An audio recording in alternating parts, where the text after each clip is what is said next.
জিনিসটা নিয়ে আমি অ্যাকচুয়ালি মেইনলি এখানে কথা বলতে এসেছি, যেটা আমার কাছে মনে হয় বাংলাদেশ ক্রিকেটের জন্য it is absolutely very very important. আপনারা যদি বাংলাদেশ ক্রিকেট যেভাবে করে ডিজাইন করা ওটা যদি দেখবেন যে একটা একটা সেগমেন্টের প্লেয়ারদের জন্যই আমাদের ম্যাক্সিমাম ক্রিকেট।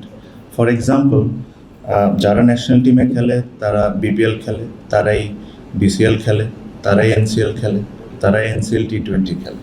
সো একটা segment of the players are getting 5, 6, 7 tournaments to play.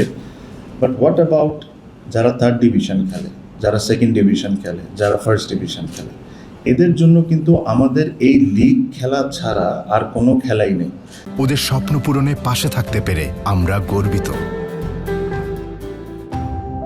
So এই কারণে আপনি দেখবেন যে আমাদের ক্রিকেটিং হিস্ট্রিতে এরকম কাহিনী খুব কম যে সেকেন্ড ডিভিশন, থার্ড ডিভিশন থেকে একটা প্লেয়ার খেলা ন্যাশনাল টিমে খেলছে, বা সেকেন্ড ডিভিশন থেকে একটা প্লেয়ার খেলা ন্যাশনাল টিমে আসছে। এই জিনিসটা আমাদের হিস্ট্রিতে খুবই কম। হিস্ট্রিতে কম এই কারণেই বিকজ আমরাই কোনো সময় ওদেরকে এই প্ল্যাটফর্মটা তৈরি করে দিতে পারিনি। সো আমরা সবাই মিলে একটা সিদ্ধান্ত নিয়েছি, আর ইনশাল্লাহ যদি সব ঠিক থাকে এই সিজন থেকে আমরা শুরু করব। খুব সিম্পল ওয়েতে বলি, আপনারা সবাই কাউন্টি ক্রিকেটের ব্যাপারে জানেন। কাউন্টি ক্রিকেটের ফার্স্ট 11, সেকেন্ড 11 থাকে। For example, Middlesex first 11, Middlesex second 11।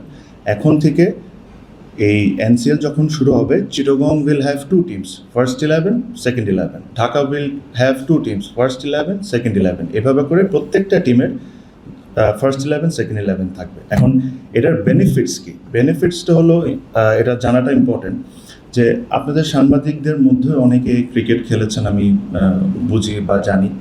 So আপনি দেখবেন যে ফার্স্ট 11-এর কিছু প্লেয়ার থাকে যারা তাদের জীবনের maximum time 12 man, 13 man, 14 man হয়ে রয়ে যায়। তারা কোনো সময় খেলার সুযোগ পায় না, বা সেকেন্ড ডিভিশন, ফার্স্ট ডিভিশনের জন্য যে আরেকটা টুর্নামেন্ট তৈরি করব, এটা সিস্টেমে ছিল না।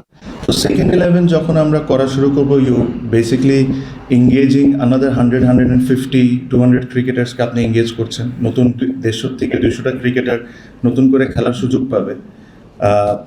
এখানে যে অ্যাডভান্টেজগুলো হবে, সো ফর এক্সাম্পল দেখা গেল, আর এটা আমরা চেষ্টা করব, আর সেকেন্ড 11-এ যে ম্যাচটাগুলো হবে এটা হবে 3 ডে ম্যাচগুলো। It won't be a 4 day match, এটা হবে 3 ডে ম্যাচগুলো।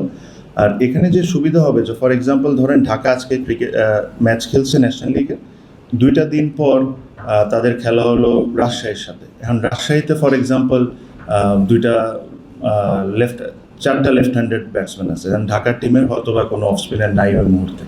তো আমরা কী করি? আচ্ছা, অফ স্পিনার নাই, অমুকরে ফোন করে এই কই আছে দেখো, দেখে ধরে নিয়ে এসে তাকে নেক্সট ম্যাচ খেলাই দিই। এই যে পিকনিক ক্রিকেট যে কথাটা ন্যাশনাল লিগের উঠে আসে, পিকনিক ক্রিকেটের দায় কিন্তু খালি ক্রিকেটাররা না, আমরাও, ক্রিকেট বোর্ডও। কেননা আমরাই ওই কালচারটা তৈরি করে দিয়েছি দেখে আজকে এই কথাগুলো বলতে হয়।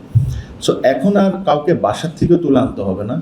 একই সময় সেকেন্ড 11-এও হয়তো বা ওই অফ স্পিনার ক্রিকেট খেলতে থাকবে, ফার্স্ট 11 দেখতে পারবে যে সেকেন্ড 11-এর ওই ছেলেটা কেমন পারফরমেন্স করতেছে, নেক্সট ম্যাচের আগে তাকে নিয়ে আসতে পারবে এখানে। সেমভাবে কেউ যদি ফার্স্ট 11-এ স্ট্রাগল করছে, 2টা ম্যাচ 3টা ম্যাচ সে খারাপ খেলছে, আমরা কী করি? তাকে একদম কমপ্লিটলি টিম থেকে সরাই দিই। তখন তার কাছেও একটা অপরচুনিটি থাকবে যে সে সেকেন্ড 11-এ এসে ম্যাচগুলো খেলে, প্রবলি 1-2টা ম্যাচ ভালো খেলে তার একটা আবার চান্স থাকবে সামনে এসে যাওয়া।